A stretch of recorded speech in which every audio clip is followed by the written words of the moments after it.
에베소서 5장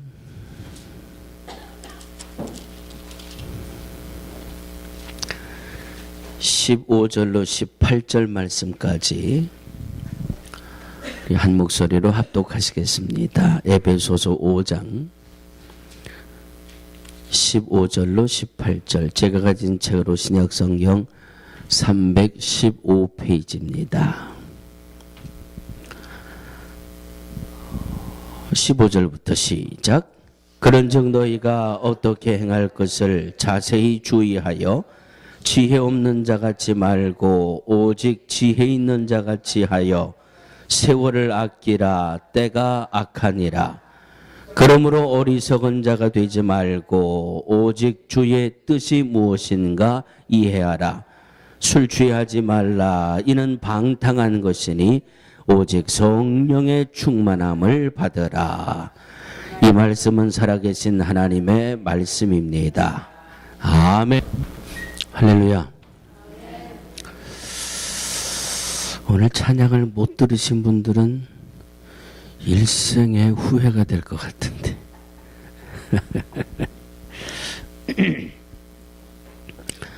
지난 주일날 말씀을 마무리할 때 제가 개봉박두 그러고 말씀을 끝냈는데, 무슨 말씀 드리면서 개봉박두라 그랬죠?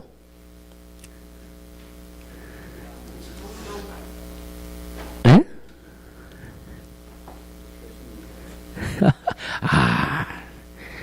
어떻게 하면 성령을 받을 수 있는가? 한 번도 기억을 못 하실 줄 알았는데 오늘 본문의 15절을 보면 지혜 없는 자같이 되지 말고 지혜 있는 자가 되라. 우리 주위 분들하고 이렇게 한번 인사 나눠보실까요? 지혜롭게 사세요.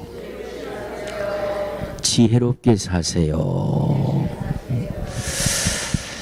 지혜 없는 자같이 되지 말고 지혜 있게 살아라. 그리고 이어지는 말씀에 어떻게 행할 것을 자세히 주의해서 아는 자가 되라. 오늘 본문 서두리에 이렇게 말씀하고 있거든요. 제가 부교육자를 경기도 수원에서 시작을 했는데, 그 수원, 우리 또 변사모님하고 또 우리 또 이영자 권사님 또 수원에 아주 조예가 깊으셔서 수원 그 역전 앞에 시장이 하나 있어요. 근데 제가 그 고등동에 그 시청 언덕 넘어 거기 교회 담임 전도사 시절에 그 시장에서 아주 소문난 분이 한 분 계셨어요. 이분이 어떻게 소문을 났나 하면, 이 사람은 절대 손해보는 법이 없다. 그렇게 손해를 난 분이 있어요. 돈이 따라다닌대요. 장사를 하는 분인데 돈이 따라다닌대요. 잘하는 사람이에요? 잘 못하는 사람이에요? 잘 모르시나 봐. 시장에서 장사를 하는데 이분의 소문은 돈이 따라다니는 사람이래요. 뭐를 하든 무엇을 갖다가 장사를 하든 절대로 손해보는 법이 없대, 법이. 그 법은 어떤 법인지 몰라도 하여튼 이분은 거기 그 수원시장에서 장사를 하면서 손해본 적이 한 번도 없고, 그냥 물건에 손만 대면 그냥 돈이 따라다닐 정도로 잘 번대요. 그래서 제가 궁금했을 것 같아요? 안 궁금했을 것 같아요? 궁금하잖아요. 도대체 저 사람은 어떻게 장사를 하길래 돈이 따라다닌다고 그럴까? 그럼 나는 이제 교회 목사인데, 목사가 만나는 사람마다 전도되는 좀 구원받을 사람이 따라다니는 그런 목사가 되면 얼마나 좋을까? 잘 커뮤니케이션이 안 되는 것 같아요. 예? 이분은 어떻게 하길래 장사를 하는데 돈이 따라다닐까? 그러면 그 비결을 내가 좀 배우면 나도 좀 구원받을, 전도할 만한 사람들이 따라다니는 그런 목사가 되지 않겠나 해가지고, 도대체 비결이 뭡니까? 특히 동네 사람들이 아저씨를 보면, 그래, 세상에 돈이 따라다니는 장사를 한다고 그래요. 어떻게 물건만 갖다 팔면 돈을 많이 버는데 그 비결이 도대체 뭡니까?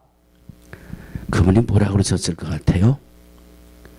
한마디로 지혜라 그러더라고요. 지혜. 여기 앉아있는 지혜가 아니라 한마디로 지혜래요. 자기가 장사를 할 때 지혜, 머리를 많이 쓴대요. 장사하는 사람이라고요, 절대 저 무식하다고 보지 마세요. 제가 아침에 일어나면 4대1 간지 다 보고요, 새벽에 눈 뜨면 뉴스부터 보고요, 또 국제 동향까지 자기가 본대요. 그래서 이거를 다 파악하고 있으면 내가 어떤 물건을 가져다 팔아야 돈을 벌을까라고 하는 장사의 아이템이 떠오른대요. 여러분, 장사하는 분들도요, 그냥 대충 물건 띄어다가 파는 그렇게 장사하는 분들은요, 성공을 별로 못 하더라고요. 이분은 많이 생각하고 지혜를 많이 동원해서 저는 장사를 합니다. 물건을 살 때가 있고요, 사다가 창고에다가 쟁여놓을 때가 있고요, 또 팔 때를 잘 판단해서 그 때를 그 때를 잘 타야, 그래야 돈을 많이 남길 수 있습니다. 맞을까요? 틀릴까요? 그렇더라고요. 저는 우리 뒷뜰을 바라보면서 2월 달에 날씨가 얼마나 따뜻했어요. 올해는 날씨가 일찍 따뜻해지는 거 보니까 이거 밭을 뒤집어 가지고 비료라도 뿌려야 되지 않나. 그리고 홍 집사님한테 여쭤봤더니 아직 아니래요. 아직 아니라 그러면서 우리 남성교회 회원들이 잘 보시더니 이때다. 그리고 땅을 딱 갈아엎으시더니 그냥 열무 씨를 쫙 갖다 뿌려 놓으셨잖아요. 농사도 때를 잘 볼 줄 알아야 돼요. 때를.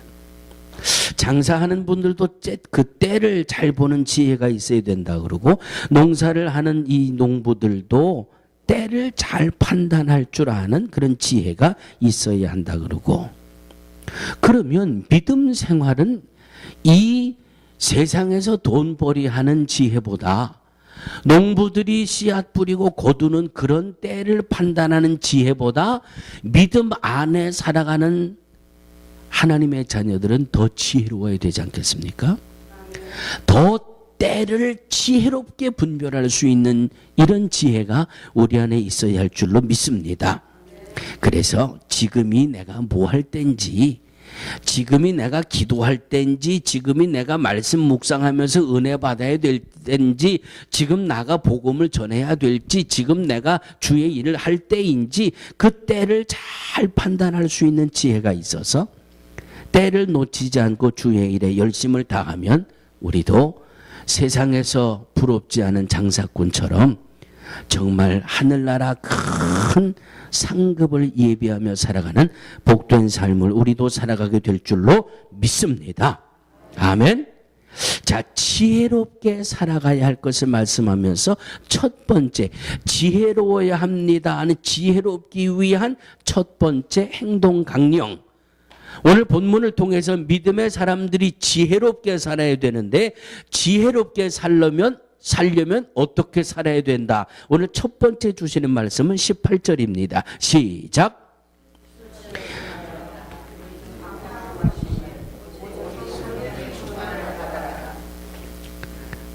그렇게 18절로 넘어갔나요? 그러면 15절, 16절. 할렐루야. 18절이 아니라 16절이었네요. 지혜롭게 살아가기 위해서 첫 번째 우리가 해야 될 행동의 모습은 첫 번째, 세월을 아끼라. 세월을 아끼라고 말씀하고 있습니다. 세월을 아끼라는 말 그대로 세월을 소중하게 여겨라. 그런 말씀이겠지요.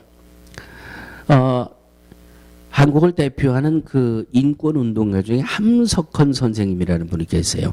아마 공부할 때 이분의 함자를 들어보신 분도 많이 계실 텐데, 1901년에 태어나서 1982년에 세상을 떠나신 분인데, 이분은 일생을, 그분의 생애를 시간으로 계산하면서 사셨대요. 시간으로.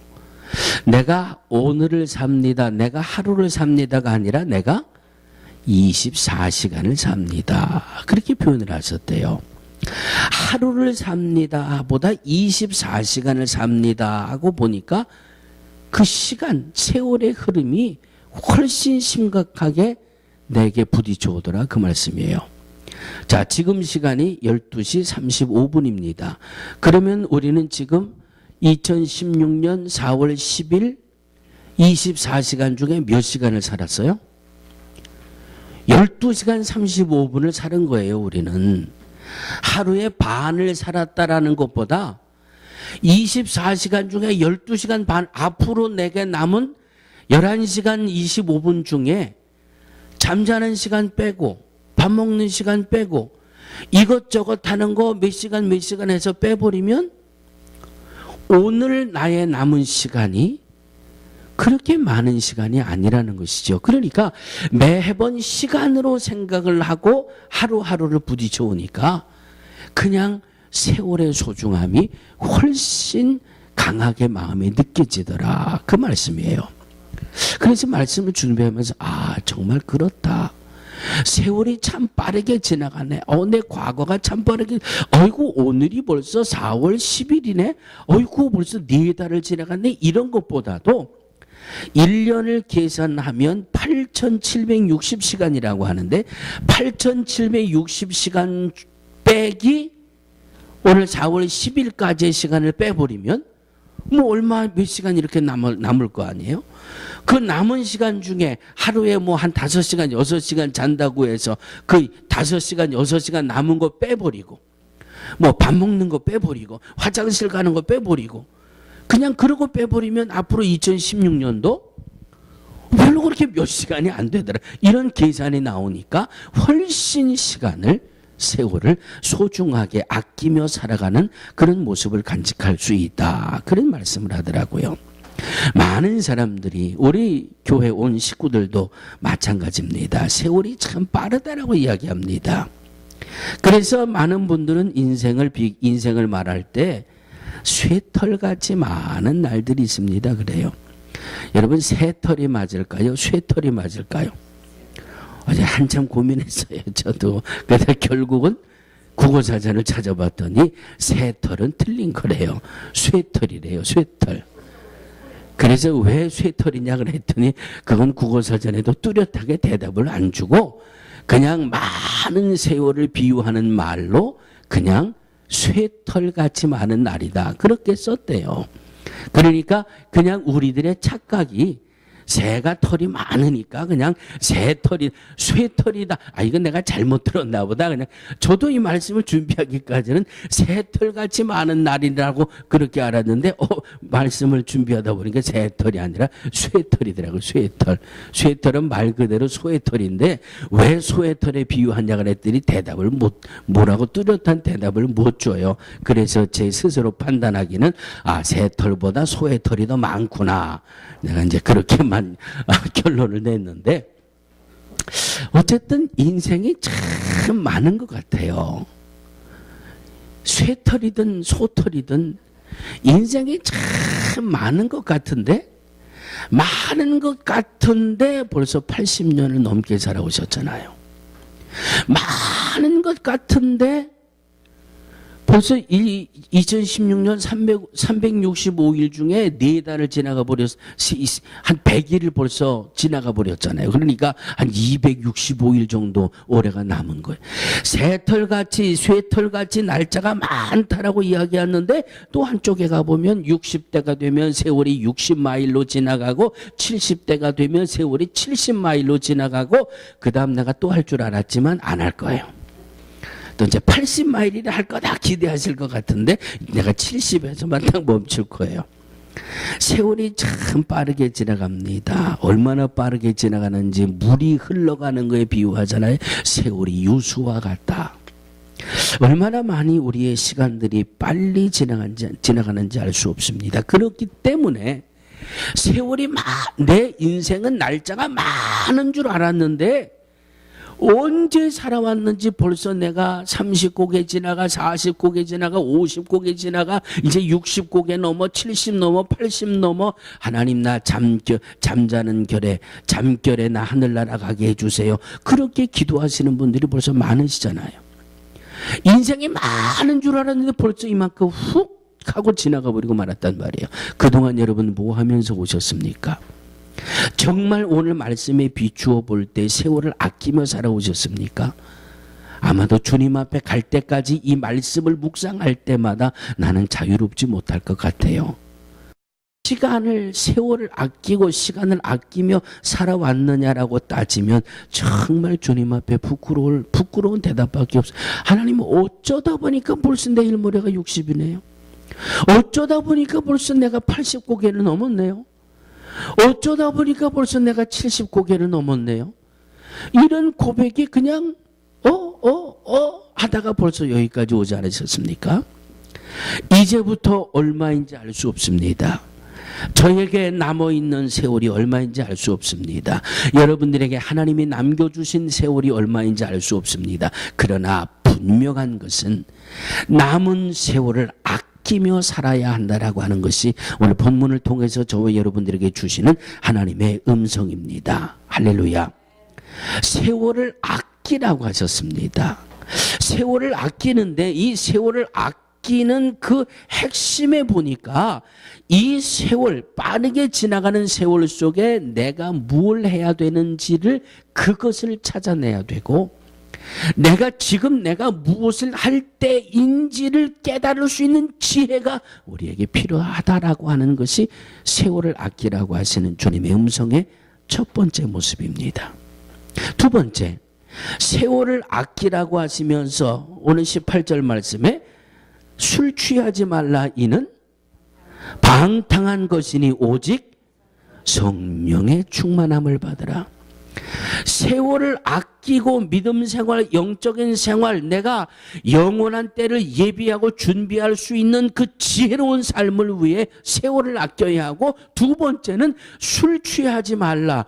주님, 우리 교회는 아무리 봐도 알코올을 즐기는 분은 아무도 없는데, 그런데 1000년 전이나 지금이나 술 취하지 말라고 하는 주님의 음성은 똑같아요. 술 취하지 말라고 하는 말씀은 세상 향락에 빠지지 말라고 하는 것이죠. 우리의 믿음을 해이하게 만드는 세상의 풍조, 세상의 문화, 우리의 믿음을 자꾸 하나님으로부터 멀어지게 만드는 그런 향락과 문화와 즐기는 것들에 취하지 말라. 거기에 빠져 있지 말라. 할렐루야. 문자 그대로 술 취하지 말라 이런 말씀으로 받으면, 주님, 내가 술을 즐겨하는 사람입니까?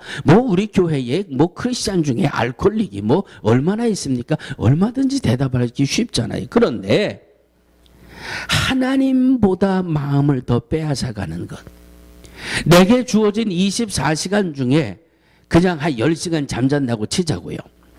24시간 중에 10시간 잠자는 시간으로 빼버리면 나머지 14시간이 남아있는데, 내 이 정신이 살아있고 내 의지가 살아있고 내 생각이 살아 왕성하게 활동하는 시간이 한 14시간쯤 내게 하루에 있다고 치면, 그 14시간 중에 과연 내가 하나님을 묵상하는 시간이 얼마나 되는가? 쉽게 말하면 내가 하나님을 묵상하는 시간이 많으냐, 아니면 요즘 드라마의 1등이 뭐예요?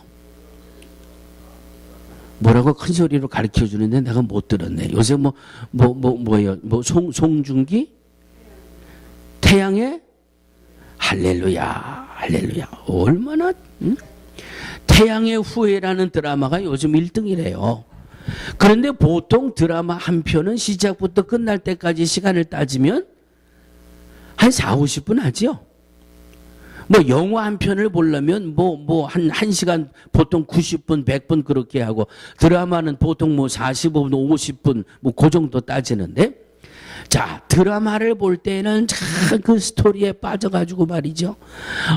가정이 있는 부인이 바람을 피우면 저 못된 같은 이라고 그냥 드라마에서 아내를 폭행하는 남편이 나오면 저 쳐주기를 하면서 그냥 그 드라마에 쏙 빠지는 만큼 마태복음 1장을 보실 때 빠져들어가십니까?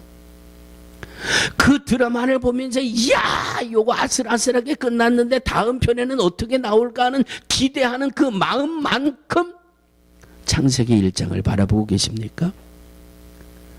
이것이 술 취하지 말라고 하는 말씀이 바로 이런 말씀. 하나님보다 훨씬 내 마음을 빼앗아가는 것에게 마음을 빼앗기지 말라는 거예요. 주님을 묵상하는 것보다 훨씬 많은 시간을 내게서 빼앗아가고 도적질해가는 그것에 너무 취해 있지 말라고 하는 것이지요. 술 취하지 말라 이는 방탕한 것이니 그 뒤에 오직 성령의 충만함을 받으라. 할렐루야. 성령의 충만함을 받으라. 이게 정말 술 취하지 말라고 하는 말씀은 술이 들어오면 꼭 이 향락이 들어오고 마약이 들어오고, 이번에 과테말라 갔다 와가지고 제가 하나 달라진 게 있어요. 남미 분들이 많이 모여 사는 동네를 지나가면 수탉 닭대가리를 찾으면서 다녀요. 제가 왠지 모르세요? 에? 아시죠? 와, 세상에. 과테말라 치색 그 동네에 수탉 닭머리가 그려있는 가게가 있는데 이제 통하셨어. 이제 찡 하고 통하셨어. 그 수탉 닭머리라 그래야지 또. 닭머리가 그려져 있는 가게는 술집인데 그냥 맥주만 파는 술집이 아니라 그냥 여자들이 있는 집이에요. 그냥 하루 종일 땡볕에 나가서 일주일 내내 죽거나 고생하고는 그냥 애들도 팽개쳐버리고 와이프도 팽개쳐버리고 거기 가서 그냥 맥주 한잔 잡수시고 여자들 그냥 흥얼흥얼 하다가 일주일 돈 번 다 그냥 거기다 갖다 부어버리고. 우리 변 목사님이요, 선교 갔다 오면서 그냥 이 차를 운전하시면서 안 가세요. 그냥 가다가 쓰고 어디에마다 섰는 줄 아세요? 수탉 닭대가리. 그냥 하여튼 닭머리만 있으면 차 서요. 차 쓰고 우리 거기에서 찬송 부르고 기도하고, 이놈의 술, 이놈의 음란, 이런 이 타락한 것 예수 이름으로 물러가라. 그냥 술집에서 술 마시다가 체했을 거야 아마 거기 있는 사람들. 응? 대낮에 술집에서 가지고 우리는 그 한 영혼이 불쌍하고 그 땀 흘려 본 돈을 그냥 톡 갖다가 거기 털어버리는 것이 너무 안타까워서 그냥 위에서 기도하고, 술 마약을 따라오고 음란한 게 따라오고 결국은 인생이 망가져 버리잖아요. 그런데 성경은 다 하나님 이외에 내 마음 빼앗아가는 것, 하나님 이외에 나의 시간을 빼앗아가는 것, 여기 그냥 거기 심취해서 거기 빠져있지 말고 거기서 들어가지 말고 그냥 하나만 취해 있으라 그러잖아요. 하나만. 성령에 취해 있으라. 성령의 충만함을 받으라 말씀하지 않습니까? 할렐루야. 우리 옆에 있는 분 손을 그냥 꽉 잡으세요. 꽉 잡고 그냥 성령으로 충만하세요. 5번만이야. 성령으로 충만하세요. 성령으로 충만하세요. 성령으로 충만하세요. 그냥.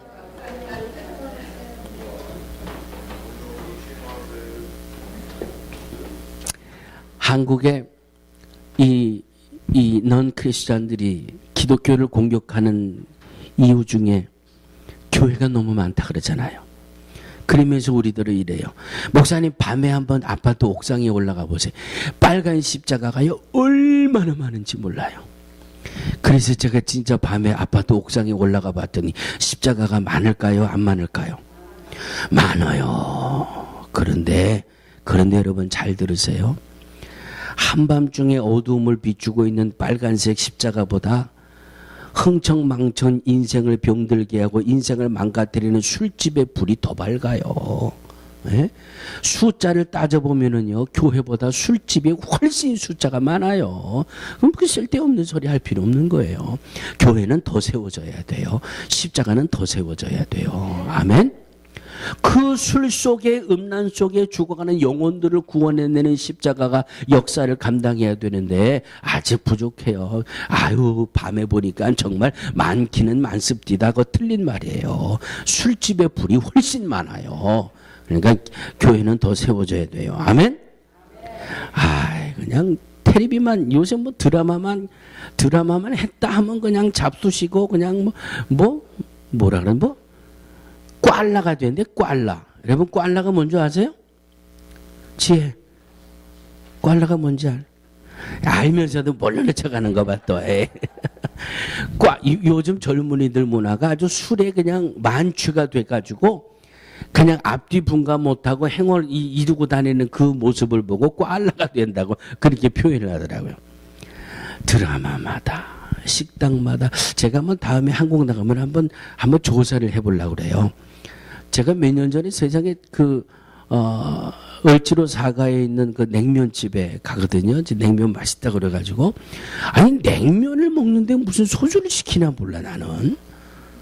냉면 먹기도 급한데 뭐 냉면을 먹는데도 아니 일단 식당에 들어가 앉으면 뭐 이모 뭐 고모 소주 한 병 뭐 이러고 냉면도 소주가 있어요 먹고 말. 제가 그래서 다음에는 그 식당에 가자 뭐 물어보려고 그래요. 매출 중에 술이 차지하는 퍼센테이지가 얼마나 됩니까?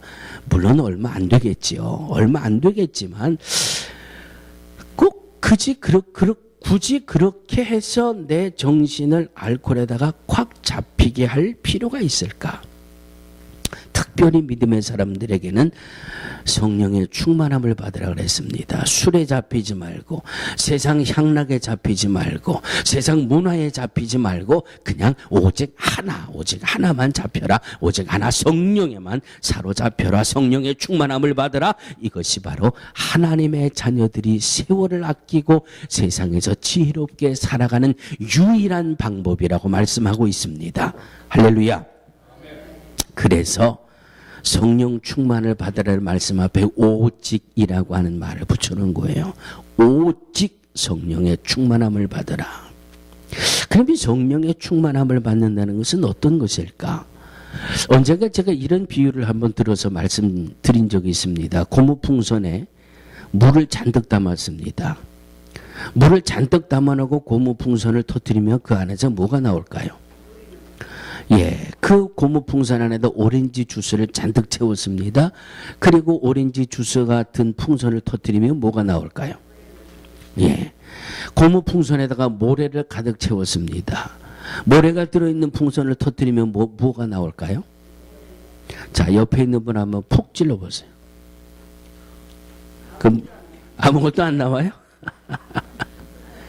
예수 믿는 사람을 찌르면 예수가 나와야 돼요. 할렐루야. 그래서 예수님 부활하시고 승천하실 때 로마에서 기독교 박해 정책을 벌여서 예수 믿는 사람들을 잡아다가 카타콤이라는 곳에 원형 경기장에 집어넣어 사자밥이 되게 해도 찬송하며 사자의 먹이가 된 이유가 거기 있는 거예요.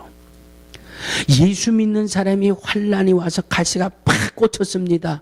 그럼 뭐가 나와야 돼요? 예수가 나와야지요. 예수의 인격이 나와야지요. 이게 성령 충만이에요.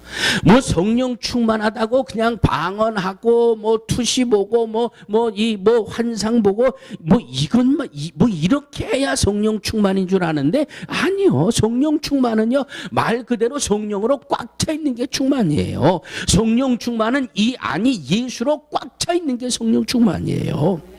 그냥 질병이 와서 쿡 하고 나를 두드려도 그냥 주여 믿습니다. 내가 채찍에 맞음으로 너희가 나음을 입었도다. 할렐루야 하고 이 안에서 예수가 툭 튀어나오는 것이 바로 성령 충만이에요. 아멘. 사회 불경기가 왔습니다. 가다가 탁 자빠졌습니다. 어떤 놈의 자식이 여기에다가 돌뿌리를 놔가지고 나를 걸리게 넘어졌어. 아직 예수가 없어요. 가다가 돌뿌리에 걸려서 탁 넘어져서 무릎이 깨졌어요. 할렐루야. 다리 부러져서 병원에 안 간 것이 얼마나 감사합니까? 주님 나 길 다니다가 다시는 돌뿌리에 걸리지 말고 조심해서 다니라고 하나님이 나를 인도해 주셨군요. 할렐루야. 성령 충만한 모습이에요. 여러분은 지금까지 성령 충만한 모습으로 살아오셨습니까? 아니면 성령의 부족한 모습으로 살아오셨습니까? 자, 이제 옆에 있는 분을 한 번 또 푹 하고 찔러보세요. 이분은 뭐가 나와요?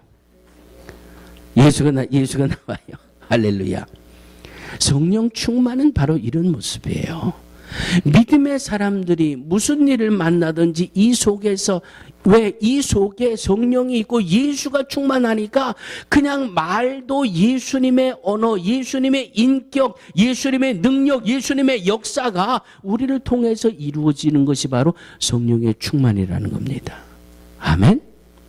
그냥 할렐루야 방언하고 예언하고 뭐 방언 못하면 뭐 구원 못 받았다, 뭐 성경에 어디 그런 말이 있는지 택도 안 되는 소리하고 다니고요. 아이고 저 사람은 뭐 뭘 그렇게 본데 뭘 그렇게 듣는데, 그러면 그냥 놔둬요. 듣는 사람 계속 들으라고 놔두고 보는 사람 계속 보라고 놔둬요. 가서 뭐 너 들은 게 진짜니 가짜니 그런 거 하지 말고, 너 본 게 진짜니 가짜니 그런 거 따지지 말고, 야 너 본 거 나도 좀 볼 수 없니 그런 것도 하지 말고, 너 들은 거 나도 좀 들을 수 없니 그런 거 하지 말고, 그런 건 그분들에게 맡겨놓고 사랑하는 성도들이요, 여러분들이 듣게 되시기를 주의 이름으로 축원합니다. 여러분들이 보게 되시기를 주의 이름으로 축원합니다. 하나잖아요, 하나. 성령 충만이에요. 이건 성령 충만은 누구한테 가서 나도 좀 나누어 주라 그래서 되는 게 아니잖아요. 성령 충만은 누가 그런다고 해서 그 사람 따라서 배워가지고 그대로 한다고 해서 내가 성령 받는 거 아니잖아요. 성령은 받으라고 말씀하고 있습니다. 받으라. 성령을 받으라고 하는 말씀은 그 성령이 내게 임하는 권한이 나에게는 없다는 거예요. 내가 성령을 받을 수 있는 그런 능력은 내게 없다는 거예요. 오직 주는 그분에게 달려 있다는 거예요. 주는 그분에게.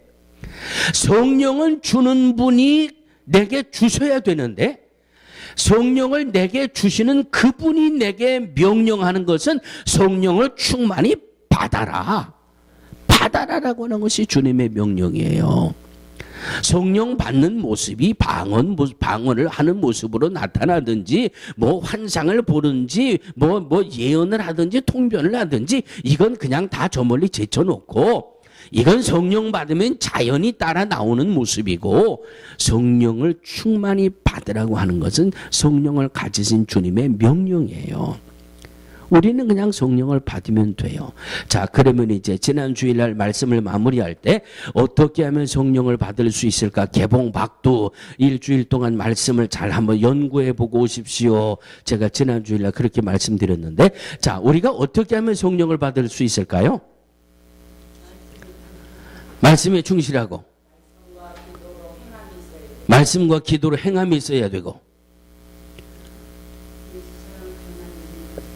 예수 사랑을 전하려고 노력해야 되고. 제가 질문 드려서 마친다고 해서 하버드 대학 가는 거 아니고요. 제가 질문 드려서 틀렸다 그래가지고 누가 점심 안 드리는 것도 아니고, 그냥 생각나는 대로 그냥 막 말씀하셔도 돼요. 그래야 제가 물을 마실 수 있는 시간을 얻거든요. 다시 한번 반복해서 말씀드립니다. 제가 드리는 모든 질문의 대답은 어디에 있다? 여기 있다. 여기. 성경에 있다. 어떻게 하면 성령을 받을까? 어떻게 하면 성령을 받을까? 당신 성령 받았어요? 어떻게 다 성령 받았어요? 그건 벌써 성령 아니야. 방법이 틀렸어요. 성령을 어떻게 받을까 하면 일로 들어가 봐야죠. 말씀으로 들어가 봐야죠. 말씀 중에 성령 받은 말씀이 어디에 나와요? 사도행전에 나와잖아요. 그럼 사도행전으로 들어가 봐야죠. 사도행전 중에 예수님의 승천하시는 모습을 본 사람들이 500여 명이 된다 그랬는데, 그 500여 명이 예수님이 승천하실 때 너희가 주님의 하늘로 가는 모습을 본 그대로 다시 오실 거라고 마라나타에 대한 말씀을 주셨고, 또 하나는 예수님이 주신 말씀이지요. 몇 날이 못 되어 성령을 선물로 받으리니 너희는 예루살렘을 떠나지 말고 아버지의 약속하신 것을 기다려라. 사도행전 1장을 통해서 그렇게 말씀하셨잖아요. 몇 날이 못 되어 성령을 선물로 받으리니 예루살렘을 떠나지 말고 아버지의 약속하신 것을 기다려라. 그러니까 성령 받으려면 첫 번째 뭐 해야 돼요? 약속을 믿어야지요. 약속은 어떤 약속? 성령을 주신다고 하는 그 약속. 그 약속을 믿고 예루살렘을 떠나지 말고 그 약속이 이루어지기까지 뭐 해야 돼요? 사도행전 1장 14절 보니까 마음을 같이하여 전혀 기도에 힘쓰니라. 성경에는 성령 받는 방법 이것 이외에 다르게 말씀하시는 곳이 한 군데도 없어요. 약속, 성령 준다, 성령 받으라는 것은 주님의 명령이지만 아버지의 약속한 것을 성령을 준다고 하는 것은 주님의 약속이거든요. 그 약속을 믿고 기다리며 그 성령이 임하기를 마음을 같이하여 전혀 기도에 힘쓰니라. 그러니 사도행전의 이상에 와서 어떻게 일어났습니까? 불의 여같이 갈라지는 성령이 저희에게 임하여 있더니, 할렐루야. 500여 명이 주의 음성을 들었지만 약속을 믿고 예루살렘을 떠나지 않고 기다리고 사모하며 기도하다가 성령 받은 이들은 120여 명밖에 안 되잖아요. 할렐루야. 할렐루야. 성령을 받아야 세상을 지혜롭게 살아갈 수 있습니다. 성령을 받아야 세월을 아낄 수 있습니다. 성령을 받아야 오늘 내가 무엇을 해야 영원한 때를 예비할 수 있는가라고 하는 지혜가 생깁니다. 성령을 받아야 오늘도 내가 예수님의 인격을 닮아갈 수가 있고, 성령을 받아야 어떤 환난 속에서도 예수님의 능력으로 승리해낼 수 있습니다.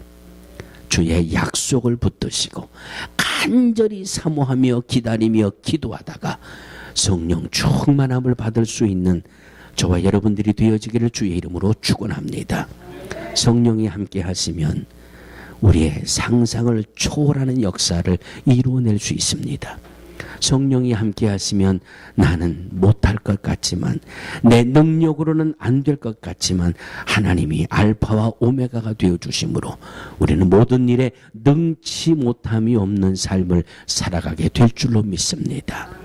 성령으로 충만한 주의 이름으로 축원합니다. 거룩하신 하나님, 오늘도 주의 약속을 붙들게 하시고 사모하며 기다리다가 성령의 충만함을 받게 하셔서 정말 세상을 살아가며 성령 충만한 하나님 자녀의 모습으로 세상의 삶을 살게 하여 주옵소서. 예수님의 이름으로 간절히 기도하옵나이다.